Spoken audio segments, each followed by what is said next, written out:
नमस्कार। आइए आज हम लोग मुंशी प्रेमचंद की एक मशहूर कहानी घर जमाई सुनते हैं। हरिधन जेठ की दोपहरी में ऊख में पानी देकर आया और बाहर बैठा रहा। घर में से धुआं उठता नजर आता था। छन छन की आवाज भी आ रही थी। उसके दोनों साले उसके बाद आए और घर में चले गए। दोनों सालों के लड़के भी आए और उसी तरह अंदर दाखिल हो गए, पर हरिधन अंदर न जा सका। इधर 1 महीने से उसके साथ यहाँ जो बर्ताव हो रहा था और विशेषकर कल उसे जैसी फटकार सुननी पड़ी थी, वह उसके पांव में बेड़ियां सी डाले हुए था। कल उसकी सास ही ने तो कहा था, मेरा जी तुमसे भर गया, मैं तुम्हारी जिंदगी भर का ठेका लिए बैठी हूं क्या। और सबसे बढ़कर अपनी स्त्री की निष्ठुरता ने उसके हृदय के टुकड़े टुकड़े कर दिए थे। वह बैठी यह फटकार सुनती रही, पर एक बार तो उसके मुंह से न निकला, अम्मा तुम क्यों इनका अपमान कर रही हो। बैठी गट सुनती रही। शायद मेरी दुर्गति पर खुश हो रही थी। इस घर में वह कैसे जाए? क्या फिर वही गालियां खाने, वही फटकार सुनने के लिए? और आज इस घर में जीवन के 10 साल गुजर जाने पर यह हाल हो रहा है। मैं किसी से कम काम करता हूं। दोनों साले मीठी नींद सो रहते हैं और मैं बैलों को सानी पानी देता हूं, छांटी काटता हूं। वहां सब लोग पल पल पर चिलम पीते हैं। मैं आंखें बंद किए अपने काम में लगा रहता हूं। संध्या समय घर वाले गाने बजाने चले जाते हैं। मैं घड़ी रात तक गाय भैंसे दूहता रहता हूं। उसका यह पुरस्कार मिल रहा है कि कोई खाने को भी नहीं पूछता, उल्टे गालियां मिलती हैं। उसकी स्त्री घर में से डोल लेकर निकली और बोली, जरा इसे कुएं से खींच लो, 1 बूंद पानी नहीं है। हरिधन ने डोल लिया और कुएं से पानी भर लाया। उसे जोर की भूख लगी हुई थी। समझा अब खाने को बुलाने आवेगी, मगर स्त्री डोल लेकर अंदर गई तो वहीं की हो रही। हरिधन थका मांधा क्षुधा से व्याकुल पड़ा पड़ा सो गया। सहसा उसकी स्त्री गुमानी ने आकर उसे जगाया। हरिधन ने पड़े पड़े कहा, क्या है, क्या पड़ा भी न रहने देगी या और पानी चाहिए? गुमानी कटु स्वर में बोली, गुर्राते क्या हो, खाने को तो बुलाने आई हूं। हरिधन ने देखा उसके दोनों साले और बड़े साले के दोनों लड़के भोजन किए चले आ रहे थे। उसकी देह में आग लग गई। मेरी अब यह नौबत पहुंच गई कि इन लोगों के साथ बैठकर खा भी नहीं सकता। ये लोग मालिक हैं, मैं इनकी जूठी थाली चाटने वाला हूं। मैं इनका कुत्ता हूं जिसे खाने के बाद 1 टुकड़ा रोटी डाल दी जाती है। यही घर है जहां आज से 10 साल पहले उसका कितना आदर सत्कार होता था। साले गुलाम बने रहते थे, सास मुंह जोहती रहती थी, स्त्री पूजा करती थी। तब उसके पास रुपये थे, जायदाद थे। अब वह दरिद्र है। उसकी सारी जायदाद को इन्हीं लोगों ने कूड़ा कर दिया। अब उसे रोटियों के भी लाले हैं। उसके जी में एक ज्वाला सी उठी कि इसी वक्त अंदर जाकर सास को और सालों को भिगो भिगो कर लगाए, पर जब्त करके रह गया। पड़े पड़े बोला, मुझे भूख नहीं है, आज न खाऊंगा। गुमानी ने कहा, न खाओगे मेरी बला से? हाँ, नहीं तो खाओगे तुम्हारे ही पेट में जाएगा, कुछ मेरे पेट में थोड़े ही चला जाएगा। हरिधन का क्रोध आंसू बन गया। यह मेरी स्त्री है जिसके लिए मैंने अपना सर्वस्व मिट्टी में मिला दिया। मुझे उल्लू बनाकर यह सब अब निकाल देना चाहते हैं। वह अब कहां जाए, क्या करे? उसकी सास आकर बोली, चलकर खा क्यों नहीं लेते जी, रूठते किस पर हो? यहां तुम्हारे नखरे सहने का किसी में बूता नहीं है। जो देते हो वह मत देना, और क्या करोगे? तुमसे बेटी ब्याही है, कुछ तुम्हारी जिंदगी का ठीका नहीं लिखा है। हरिधन ने मरमाहत होकर कहा, हाँ अम्मा, मेरी भूल थी कि मैं यही समझ रहा था। अब मेरे पास क्या है कि तुम मेरी जिंदगी का ठीका लोगी? जब मेरे पास भी धन था तब सब कुछ आता था। अब दरिद्र हूं, तुम क्यों बात पूछोगी? बूढ़ी सास भी मुंह फुलाकर भीतर चली गई। बच्चों के लिए बाप एक फालतू सी चीज है, एक विलास की वस्तु है, जैसे घोड़े के लिए चने या बाबुओं के लिए मोहन भोग। मां रोटी दाल है। मोहन भोग उम्र भर न मिले तो किसका नुकसान है, मगर एक दिन रोटी दाल के दर्शन न हो तो फिर देखिए क्या हाल होता है। पिता के दर्शन कभी कभी शाम सवेरे हो जाते हैं। वह बच्चे को उछालता है, दुलारता है, कभी गोद में लेकर या उंगली पकड़कर सैर कराने ले जाता है, और बस यही उसके कर्तव्य की इति है। वह परदेश चला जाए, बच्चे को परवाह नहीं होती, लेकिन मां तो बच्चे का सर्वस्व है। बालक 1 मिनट के लिए भी उसका वियोग नहीं सह सकता। पिता कोई हो उसे परवाह नहीं, केवल एक उछलने कूदने वाला आदमी होना चाहिए। लेकिन माता तो अपनी ही होनी चाहिए। 16 आने अपनी, वही रूप, वही रंग, वही प्यार, वही सब कुछ। वह अगर नहीं है तो बालक के जीवन का स्रोत मानो सूख जाता है। फिर वह शिव का नंदी है जिस पर फूल या जल चढ़ाना लाजमी नहीं, अख्तियारी है। हरिधन की माता का आज 10 साल हुए देहांत हो गया था। उस वक्त उसका विवाह हो चुका था। वह 16 साल का कुमार था, पर मां के मरते ही उसे मालूम हुआ मैं कितना निसहाय हूं, जैसे उस पर उसका कोई अधिकार ही न रहा हो। बहनों के विवाह हो चुके थे, भाई कोई दूसरा न था। बेचारा अकेले घर में जाते भी डरता था। मां के लिए रोता था, पर मां की परछाई से डरता था। जिस कोठरी में उसने देह त्याग किया था, उधर वह आंखें तक न उठाता। घर में एक बुआ थी, वह हरिधन को बहुत दुलार करती। हरिधन को अब दूध ज्यादा मिलता, काम भी कम करना पड़ता। बुआ बार बार पूछती, बेटा कुछ खाओगे? बाप भी अब उसे ज्यादा प्यार करता, उसके लिए अलग एक गाय मंगवा दी। कभी कभी उसे कुछ पैसे दे देता कि जैसे चाहे खर्च करे, पर इन मरहमों से वह घाव न पूरा होता था जिसने उसकी आत्मा को आहत कर दिया था। यह दुलार और प्यार उसे बार बार मां की याद दिलाता। मां की घुड़कियों में जो मजा था, वह क्या इस दुलार में था? मां से मांगकर, लड़कर, ठुनक कर, रूठ कर लेने में जो आनंद था, वह क्या इस भिक्षा दान में था? पहले वह स्वस्थ था, मांग कर खाता, लड़ लड़ कर खाता। अब वह बीमार था, अच्छे से अच्छे पदार्थ उसे दिए जाते थे, पर भूख न थी। साल भर तक वह इस दशा में रहा। फिर दुनिया बदल गई। एक नई स्त्री, जिसे लोग उसकी माता कहते थे, उसके घर में आई और देखते देखते एक काली घटा की तरह उसके संकुचित भूमंडल पर छा गई।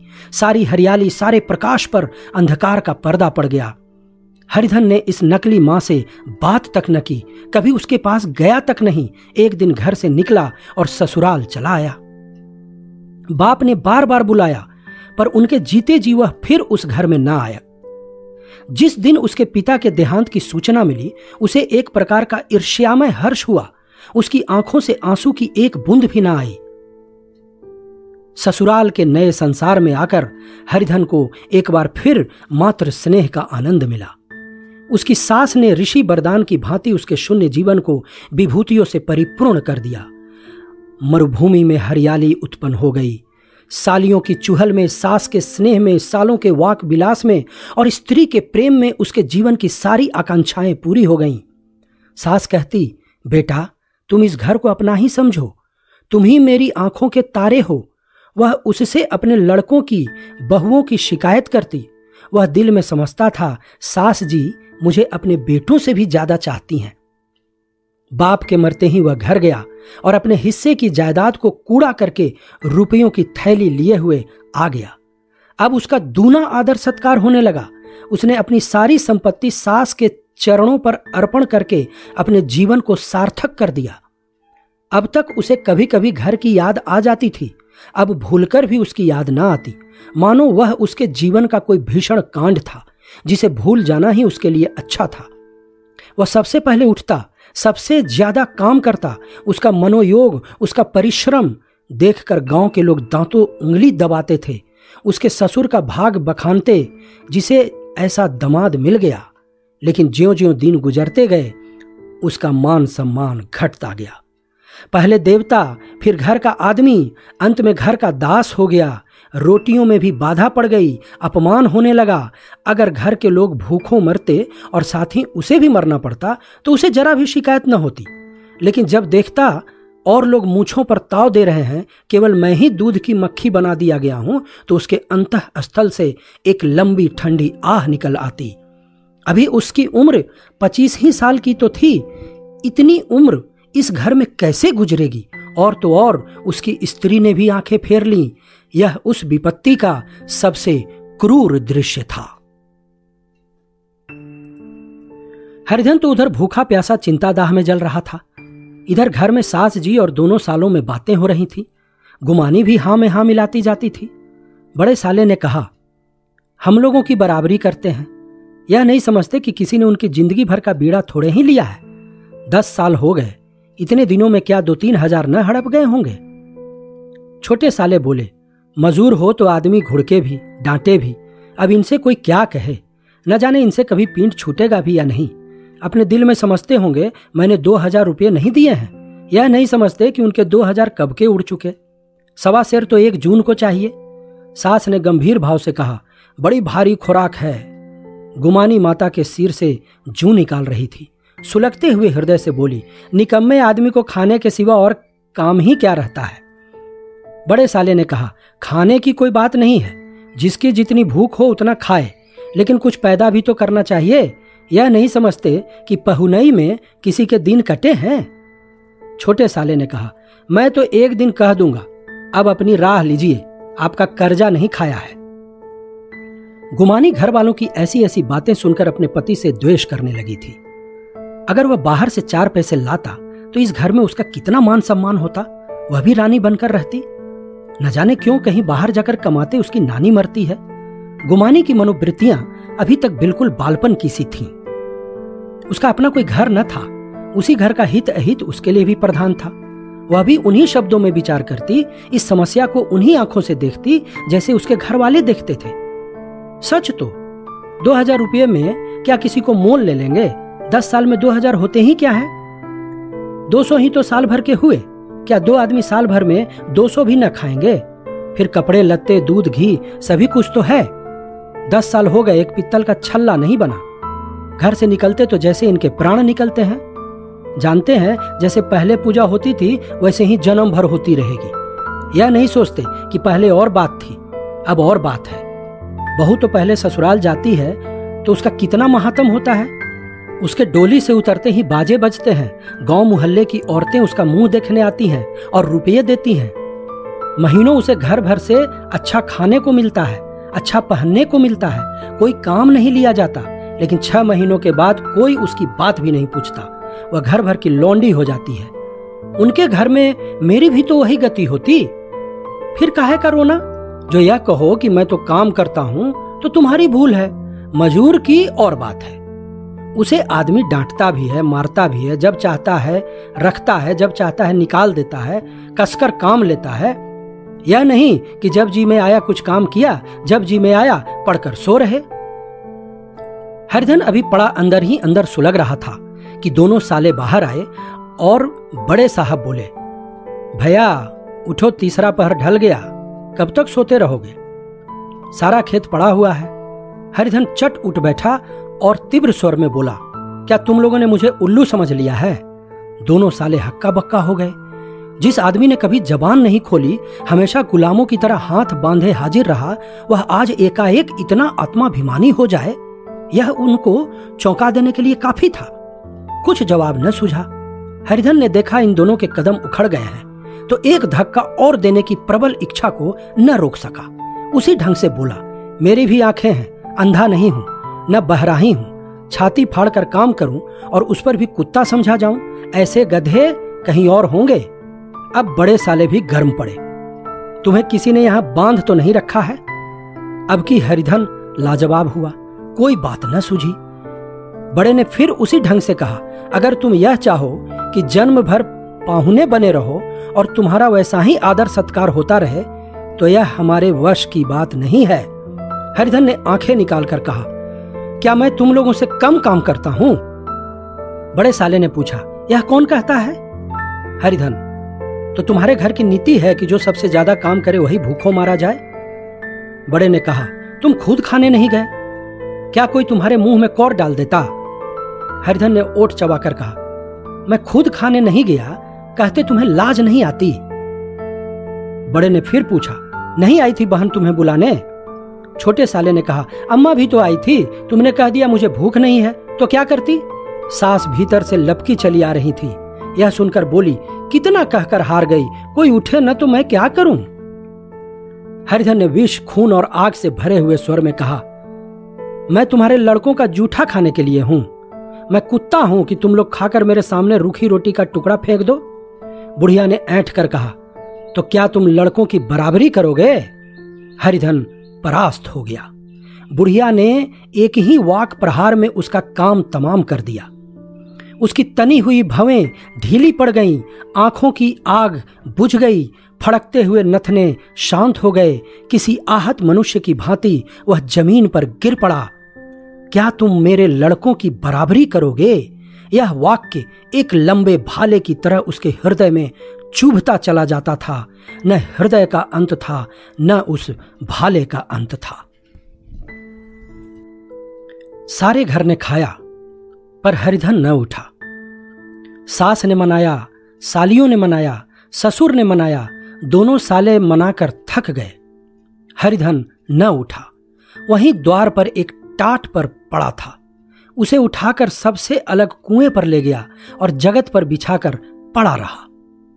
रात भीग चुकी थी। अनंत प्रकाश में उज्जवल तारे बालकों की भांति क्रीड़ा कर रहे थे। कोई नाचता था, कोई उछलता था, कोई हंसता था, कोई आंखें मीचकर फिर खोल देता था। रह रहकर कोई साहसी बालक सपाटा भरकर एक पल में उस विस्तृत क्षेत्र को पार कर लेता था और न जाने कहां छिप जाता था। हरिधन को अपना बचपन याद आ गया, जब वह भी इसी तरह क्रीड़ा करता था। उसकी बाल स्मृतियां उन्हीं चमकीले तारों की भांति प्रज्वलित हो गईं। वह अपना छोटा सा घर, वह आम के बाग जहां वह केरियां चुना करता था, वह मैदान जहां वह कबड्डी खेला करता था, सब उसे याद आने लगे। फिर अपनी स्नेहमयी माता की सदैव मूर्ति उसके सामने खड़ी हो गई। उन आंखों में कितनी करुणा थी, कितनी दया थी। उसे ऐसा जान पड़ा मानो माता आंखों में आंसू भरे उसे छाती से लगा लेने के लिए हाथ फैलाए उसकी ओर चली आ रही है। वह उस मधुर भावना में अपने को भूल गया। ऐसा जान पड़ा मानो माता ने उसे छाती से लगा लिया है और उसके सिर पर हाथ फेर रही है। वह रोने लगा, फुट फुट कर रोने लगा। उसी आत्मसम्मोहित दशा में उसके मुंह से यह शब्द निकला, अम्मा, तुमने मुझे इतना भुला दिया। देखो तुम्हारे प्यारे लाल की क्या दशा हो रही है। कोई उसे पानी को भी नहीं पूछता। क्या जहां तुम हो वहां मेरे लिए जगह नहीं है? सहसा गुमानी ने आकर पुकारा, क्या सो गए तुम? चलकर खा क्यों नहीं लेते? कब तक कोई तुम्हारे लिए बैठा रहे? हरिधन उस कल्पना जगत से क्रूर प्रत्यक्ष में आ गया। वही कुएं की जगत थी, वही फटा हुआ टाट, और गुमानी सामने खड़ी कह रही थी, कब तक कोई तुम्हारे लिए बैठा रहे? हरिधन उठ बैठा, मानो तलवार म्यान से निकालकर बोला, भला तुम्हें मेरी सूध तो आई? मैंने तो कह दिया था मुझे भूख नहीं है। गुमानी बोली, तो कै दिन न खाओगे? अब इस घर का पानी भी न पीऊंगा। तुझे मेरे साथ चलना है या नहीं? दृढ़ संकल्प से भरे हुए इन शब्दों को सुनकर गुमानी सहम उठी, बोली, कहां जा रहे हो? हरिधन ने मानो नशे में कहा, तुझे इससे क्या मतलब? मेरे साथ चलेगी या नहीं? फिर पीछे से न कहना मुझसे कहा नहीं। गुमानी आपत्ति के भाव से बोली, तुम बताते क्यों नहीं कहां जा रहे हो? तू मेरे साथ चलेगी या नहीं? जब तक तुम बता न दोगे मैं नहीं जाऊंगी। तो मालूम हो गया तू नहीं जाना चाहती। मुझे इतना ही पूछना था। अब तक तो मैं आधी दूर निकल गया होता। यह कहकर वह उठा और अपने घर की ओर चला। गुमानी पुकारती रही, सुन लो सुन लो, पर उसने पीछे मुड़कर नहीं देखा। 30 मील की मंजिल हरिधन ने 5 घंटों में तय की। जब वह अपने गांव की अमराइयों के सामने पहुंचा तो उसकी मातृ भावना उषा की सुनहरी गोद में खेल रही थी। उन वृक्षों को देखकर उसका विहल हृदय नाचने लगा। मंदिर का वह सुनहरा कलश देखकर वह इस तरह दौड़ा मानो एक छलांग में उसके ऊपर जा पहुंचेगा। वह वेग में दौड़ा जा रहा था मानो उसकी माता गोद फैलाए उसे बुला रही हो। जब वह आमों के बाग में पहुंचा, जहां डालियों पर बैठकर वह हाथी की सवारी का आनंद पाता था, जहां की कच्ची बेरों और लिसेड़ों में एक स्वर्गीय स्वाद था, तो वह बैठ गया और भूमि पर सिर झुकाकर रोने लगा मानो अपनी माता को अपनी विपत्ति कथा सुना रहा हो। वहां की वायु में, वहां के प्रकाश में मानो उसकी विराट रूपिणी माता व्याप्त हो रही थी। वहां की अंगुल अंगुल भूमि माता के पद चिन्हों से पवित्र थी। माता के स्नेह में डूबे हुए शब्द अभी तक मानो आकाश में गूंज रहे थे। इस वायु और इस आकाश में न जाने कौन सी संजीवनी थी जिसने उसके शोकार्त हृदय को बालोत्साह से भर दिया। वह एक पेड़ पर चढ़ गया और अधर से आम तोड़ तोड़ कर खाने लगा। सास के वह कठोर शब्द, स्त्री का वह निष्ठुर आघात, वह सारा अपमान वह भूल गया। उसके पांव फूल गए थे, तलवों में जलन हो रही थी, पर इस आनंद में उसे किसी बात का ध्यान न था। सहसा रखवाले ने पुकारा, वह कौन ऊपर चढ़ा हुआ है रे? उतर अभी, नहीं तो ऐसा पत्थर खींचकर मारूंगा कि वहीं ठंडे हो जाओगे। उसने कई गालियां भी दी। इस फटकार और इन गालियों में इस समय हरिधन को अलौकिक आनंद मिल रहा था। वह डालियों में छिप गया, कई आम काट काट कर नीचे गिराए और जोर से ठट्ठा मारकर हंसा। ऐसी उल्लास से भरी हुई हंसी उसने बहुत दिन से न हंसी थी।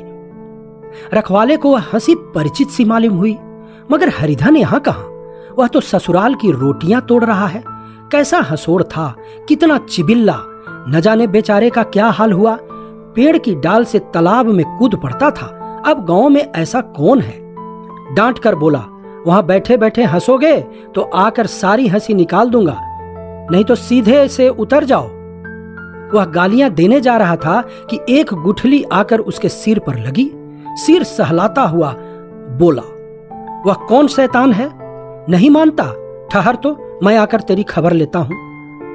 उसने अपनी लकड़ी नीचे रख दी और बंदरों की तरह चटपट ऊपर चढ़ गया। देखा तो हरिधन बैठा मुस्कुरा रहा है। चकित होकर बोला, अरे हरिधन, तुम यहां कब आए? इस पेड़ पर कब से बैठे हो? दोनों बचपन सखा वहीं गले मिले। यहां कब आए? चलो घर चलो भले आदमी। क्या वहां आम भी मयस्सर न होते थे? हरिधन ने मुस्कुरा कर कहा, मंगरू, इन आमों में जो स्वाद है वह और कहीं के आमों में नहीं है। गांव का क्या रंग ढंग है। मंगरू ने कहा, सब चैन चान है भैया, तुमने तो जैसे नाता ही तोड़ लिया। इस तरह कोई अपना गांव घर छोड़ देता है? जब से तुम्हारे दादा मरे सारी गृहस्थी चौपट हो गई। 2 छोटे मोटे लड़के हैं, उनके किए क्या होता है? हरिधन ने कहा, मुझे अब उस गृहस्थी से क्या वास्ता है भाई, मैं तो अपना ले दे चुका। मजूरी तो मिलेगी ना, तुम्हारी गया मैं ही चरा दिया करूंगा, मुझे खाने को दे देना। मंगरू ने अविश्वास के भाव से कहा, अरे भैया कैसी बात करते हो, तुम्हारे लिए जान तक हाजिर है। क्या ससुराल में अब न रहोगे? कोई चिंता नहीं, पहले तो तुम्हारा घर ही है, उसे संभालो। छोटे छोटे बच्चे हैं, उनको पालो। तुम नई अम्मा से नाहक डरते थे, बड़ी सीधी है बेचारी, बस अपनी माँ ही समझो, तुम्हें पाकर तो निहाल हो जाएगी। अच्छा घरवाली को भी तो लाओगे? हरिधन ने कहा, अब उसका मुंह न देखूंगा, मेरे लिए वह मर गई। मंगरू ने कहा, तो दूसरी सगाई हो जाएगी। अब का ऐसी मेहरिया ला दूंगा कि उसके पैर धो धो कर पियोगे, लेकिन कहीं पहली भी आ गई तो? हरिधन ने कहा, वह न आएगी। हरिधन अपने घर पहुंचा तो दोनों भाई भैया भैया कहते हुए भीतर दौड़े और मां को खबर दी। उस घर में कदम रखते ही हरिधन को ऐसी शांत महिमा का अनुभव हुआ मानो वह अपनी मां की गोद में बैठा हुआ है। इतने दिनों ठोकरें खाने से उसका हृदय कोमल हो गया था। जहां पहले अभिमान था, आग्रह था, हेकड़ी थी, वहां अब निराशा थी, पराजय थी और याचना थी। बीमारी का जोर कम हो चला था, अब उस पर मामूली दवा भी असर कर सकती थी। किले की दीवारें छिद चुकी थी, अब उसमें घुस जाना असाध्य न था। वही घर जिससे वह एक दिन विरक्त हो गया था, अब गोद फैलाए उसे आश्रय देने को तैयार था। हरिधन का निरवलंबन मन यह आश्रय पाकर मानो तृप्त हो गया। शाम को बीमाता ने कहा, बेटा तुम घर आ गए, हमारे धन भाग। अब इन बच्चों को पालो, मां का नाता न सही, बाप का नाता तो है ही। मुझे एक रोटी दे देना, खाकर एक कोने में पड़ी रहूंगी। तुम्हारी अम्मा से मेरा बहन का नाता है, उस नाते से भी तो तुम मेरे लड़के होते हो। हरिधन की मातृविहल आंखों को बीमाता के रूप में अपनी माता के दर्शन हुए। घर के एक एक कोने में मात्र स्मृतियों की छटा चांदनी की भांति छिटकी हुई थी। बीमाता का प्रौढ़ मुखमंडल भी उसी छटा से रंजित था। दूसरे दिन हरिधन फिर कंधे पर हल रखकर खेत को चला। उसके मुख पर उल्लास था और आंखों में गर्व। वह अब किसी का आश्रित नहीं, आश्रय दाता था। किसी के द्वार का भिक्षुक नहीं, घर का रक्षक था। एक दिन उसने सुना गुमानी ने दूसरा घर कर लिया। मां से बोला, तुमने सुना काकी, गुमानी ने घर कर लिया? काकी ने कहा, घर क्या कर लेगी, ठट्ठा है। बिरादरी में ऐसा अंधेर, पंचायत नहीं अदालत तो है। हरिधन ने कहा, नहीं काकी, बहुत अच्छा हुआ, ला महावीर जी को लड्डू चढ़ाऊं। मैं तो डर रहा था कहीं मेरे गले ना आ पड़े। भगवान ने मेरी सुन ली। मैं वहां से यही ठान कर चला था, अब उसका मुंह न देखूंगा।